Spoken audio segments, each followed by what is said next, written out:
Banner টাঙানোকে কেন্দ্র করে রংপুরের বেগম রোকেয়া বিশ্ববিদ্যালয়ে ছাত্রদল ও ছাত্র শিবিরের নেতাকর্মীদের মধ্যে সংঘর্ষে কয়েকজন শিক্ষার্থী আহত হয়েছেন। এ সময় দুই পক্ষের মধ্যে পাল্টাপাল্টি ধাওয়া, ইট পাটকেল নিক্ষেপ ও চেয়ার ছোড়াছুড়ির ঘটনা ঘটে।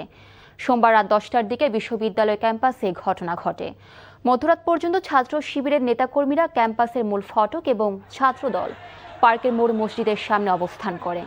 বিশ্ববিদ্যালয় প্রশাসন পরিস্থিতি নিয়ন্ত্রণের চেষ্টা করেন। প্রত্যক্ষদর্শী ও সংশ্লিষ্ট সূত্র জানায়, দিনব্যাপী বিশ্ববিদ্যালয় শাখা ছাত্র শিবির আয়োজিত জুলাই জুলুমের বিরুদ্ধে জুলাই শীর্ষক একটি প্রদর্শনী চলছিল।